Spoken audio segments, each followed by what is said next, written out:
Et il me dit, OK, je te l'achète 1 million.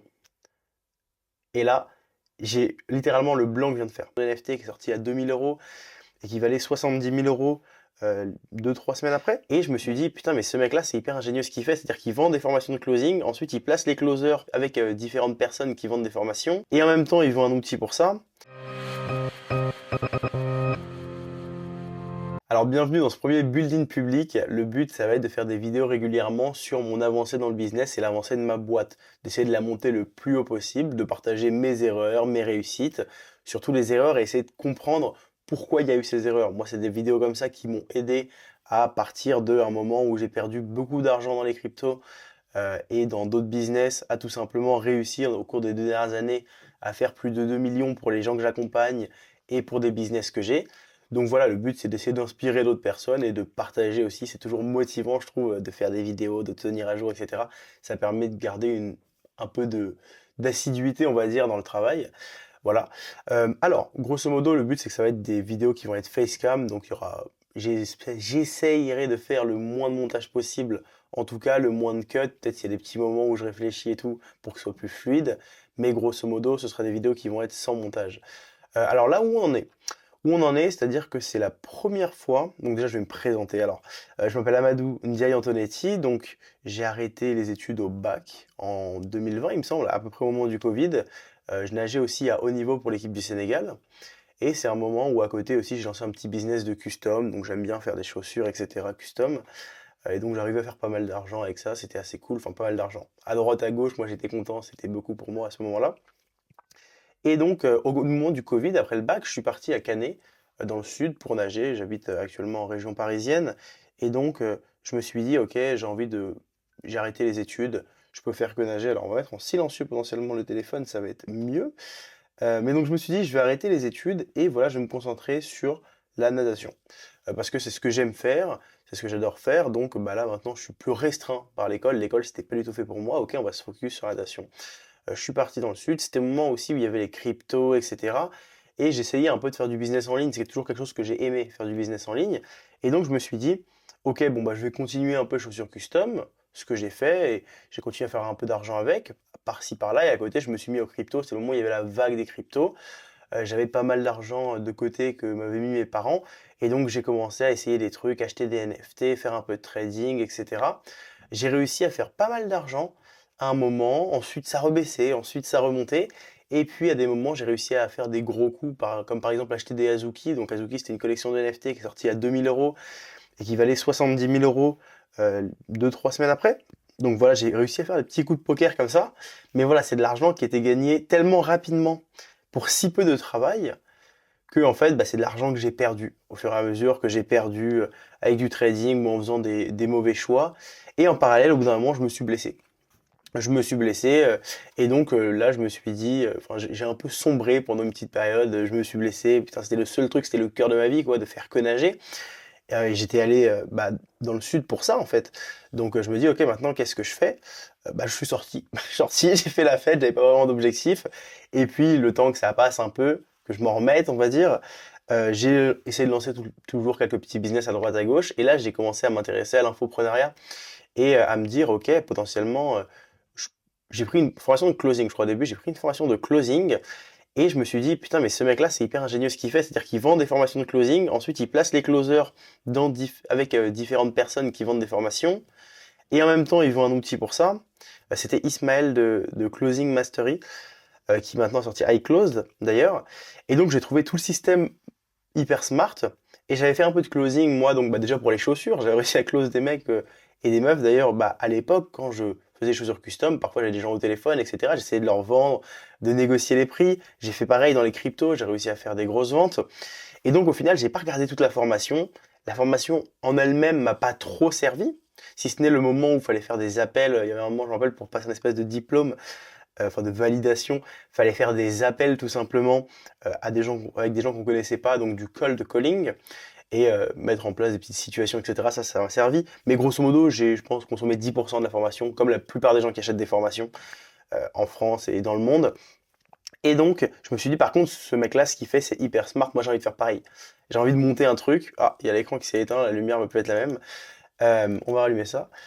Et donc je me suis dit, ce mec-là, c'est hyper smart ce qu'il fait. Moi, j'ai envie de faire pareil. J'ai envie de monter un truc où je vais accompagner des gens, je vais potentiellement prendre un profit de ce qu'ils font, etc. Et donc là, j'ai commencé à accompagner à droite à gauche, donc des gens que je connaissais des cryptos qui vendaient des choses, enfin des services ou des formations dans les cryptos. Pareil, j'ai mis une story sur Instagram où j'ai pu accompagner Audace, eux, dans l'immobilier. J'ai pu accompagner un coach sportif. Et à ce moment-là, moi, je me lançais. Et donc, j'ai fait beaucoup d'erreurs. J'ai fait beaucoup d'erreurs. Là, on était, je crois, 2021. 2022, bah non, pas du tout, on était en 2022. On était en 2022, fin d'année 2022, début 2023, tout le courant 2023 d'ailleurs, et j'ai fait un maximum d'erreurs. Ce qui est très bien d'avoir fait des erreurs aussitôt. L'erreur que j'ai faite à ce moment-là, par contre, c'est de pas comprendre pourquoi je faisais ces erreurs. C'est-à-dire que j'ai l'impression que je connaissais tout. J'ai pris, j'avais de l'ego, et donc je me dis, ok, je connais tout, ça doit se passer comme ça doit se passer comme ça doit se passer comme ça. Alors qu'à ce moment-là, en vrai, j'avais pas vraiment d'expérience. La seule expérience que j'avais, c'est celle du terrain de au fur et à mesure. Donc ça m'a permis d'engendrer plein d'expériences et ensuite j'ai lancé d'autres business et j'ai fait moi de l'infoprenariat sur d'autres business que j'ai réussi à monter très rapidement au-delà des 10 000 € par mois. Donc il y a vraiment eu une phase où pendant 6-7 mois j'ai fait un autre business, j'ai fait un SaaS également. J'ai réussi à monter le SaaS à plus de 10 000 € par mois, j'ai réussi à à monter ce business d'infoprenariat au-dessus de 10 000 € par mois. Et là je me suis dit ok, moi je l'ai fait. Là c'est bon, à ce moment-là je travaillais plus trop avec des gens que j'ai aidé dans l'infoprenariat, mais je l'avais fait pour moi. Je me suis dit, ok, bah attends, ces gens-là, je les aide, etc. Ça se passe pas bien avec tout le monde. Peut-être qu'il faut que je le fasse moi. Il faut que je le fasse moi et que je comprenne comment ça marche, que je fasse mes propres tests. Comme ça, j'ai de compte à rendre à personne sauf à moi. Ça ira mieux. Et donc voilà, j'ai réussi à monter ça. Et grosso modo, d'ailleurs, à ce moment-là, bah, c'était l'année dernière, là, on m'avait proposé une offre à 1 million pour un SaaS que j'avais. En fait, j'essayais de le vendre. Je voulais juste regarder, jauger et me dire, ok, à combien je peux le vendre à peu près. Et grosso modo, il y a un mec en appel, donc je sais plus de quel pays ils étaient. Il me semble que c'était Inde. Mais ils viennent à deux dans le call. Il y en a un qui était intéressé, et son pote qui était un peu intrigué par le SaaS. Et il me dit, ok, bon, à peu près 200 000. Moi, c'est vers ces eaux-là que et je voulais le vendre à ce moment-là. Je me suis dit, putain, j'ai réussi à faire un petit peu un coup de poker. Vas-y, on va le vendre 200 000. Et le mec pendant le call me dit, attends, mais t'as ça aussi comme technologie dedans? Et je dis oui. Et il me dit, ok, je te l'achète 1 million. Et là, j'ai littéralement le blanc que je viens de faire. Il me dit, je te l'achète 1 million. Je regarde la caméra, je les regarde, je réponds pas. Je dis 1 million, ok, bah je comptais pas forcément vendre cette technologie. En fait, c'était une technologie que j'avais qui était à côté, mais qui n'était pas encore inclus dans le SaaS. Et lui, c'est cette techno qui l'intéressait. Et donc sur le moment, je bug un peu. C'est-à-dire que jamais on m'a fait une offre aussi grosse, c'est une énorme somme d'argent. Et grosso modo, donc j'ai pris un peu le temps de réfléchir. C'est une offre que j'ai refusée et en plus c'est un SaaS que j'ai arrêté genre 3-4 mois après. J'aurais peut-être dû la prendre. Le fait est que je suis content de ne pas l'avoir prise parce que je pense que j'étais pas assez mature à ce moment-là pour avoir autant d'argent aussi rapidement. J'aurais peut-être pas fait les bons choix. Alors là, j'aurais pu, oui, le placer sur immobilier, etc. Mais je pense qu'à ce moment-là, j'aurais pas fait les bons choix. Donc au final, c'est pas quelque chose que je regrette. Mais je me suis dit, ok, c'est possible en fait. C'est pas si compliqué que ça. Quand on a les connaissances, quand on sait faire le bon marketing, quand on sait répondre aux attentes d'un client. Voilà. Donc c'était une petite anecdote sur un moment qui s'est passé cette année. C'est pas quand même anodin d'avoir ce genre d'offre. Donc c'est vraiment cool. Et bon, par la suite, du coup, je me suis dit, ok, j'y arrive pour moi. Maintenant, ce que je vais faire, c'est que je vais revenir sur le business que j'avais. C'est quelque chose que j'adore, parler avec les gens, faire des formations, des accompagnements, etc. Et aider les gens à réussir. Donc je me suis dit, ok, je me relance. Par contre, là, cette fois, je me dis, ok, il faut que j'ai moins d'ego que la dernière fois, même si j'ai des connaissances dedans, même si j'ai réussi à le faire pour moi. Cette fois, j'ai décidé d'avoir un mentor, de prendre un accompagnement de quelqu'un qui le fait. Et donc de pouvoir me dire, ok, ça va être structuré. Parce que là, c'est un accompagnement de 4 mois. Oui, j'ai des connaissances dans ce milieu. Oui, j'ai fait pas mal d'argent et plus que la plupart des gens dans ce milieu. Mais ok, remettons les pieds sur terre. Il y a des choses à apprendre de tout le monde. Et pour une fois, je vais suivre un accompagnement jusqu'au bout. Ça va me permettre de me structurer, d'avoir des feedbacks aussi vis-à-vis de ce que je fais, etc. Et donc, bah là, on en est là. On est le 10 janvier. Mon but, c'est augmenter mon personal branding pour avoir un maximum de clients, que ce soit pour mon agence, pour les services que je vais proposer dans le futur, et également bah, donc de développer cette agence Prospesia qui aura en elle des différents outils et services. D'ailleurs, il y en a déjà un qui va sortir très prochainement qui permet de booster le compte Instagram. Les SaaS, c'est quelque chose que j'adore énormément parce qu'en termes de rentabilité déjà, c'est fou. Et en termes de solutions, c'est apporter des solutions concrètes à un besoin sur un instant T. Donc je trouve ça vraiment cool. Mais donc voilà, là c'était le premier petit récap, l'avancée, là c'est quoi le but dans les prochaines semaines? Ça va être continuer tout simplement à continuer, commencer à avoir les premiers clients, c'est plus facile là où j'en suis parce que j'ai déjà des retours clients. J'ai déjà oula, alors ça commence à être la fatigue. J'ai déjà des retours clients, j'ai déjà réussi à générer pour des clients plus de 10 000, 20 000 euros par mois. Donc je vais pouvoir m'appuyer sur ces retours clients, c'est la chose le plus puissante, c'est la chose la plus puissante, pardon, dans le business, c'est tout simplement avoir des retours clients. Personne ne vendra mieux que les personnes pour qui vous allez travailler.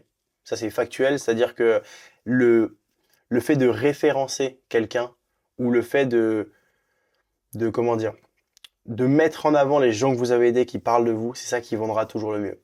Donc là, actuellement, but dans les prochaines semaines, avoir mes premiers nouveaux clients, du coup, pour ce nouveau démarrage, que ce soit des sociétés, des infopreneurs, etc., pour leur amener des solutions sur le marketing digital, automatisation, IA, et puis continuer mon branding à côté.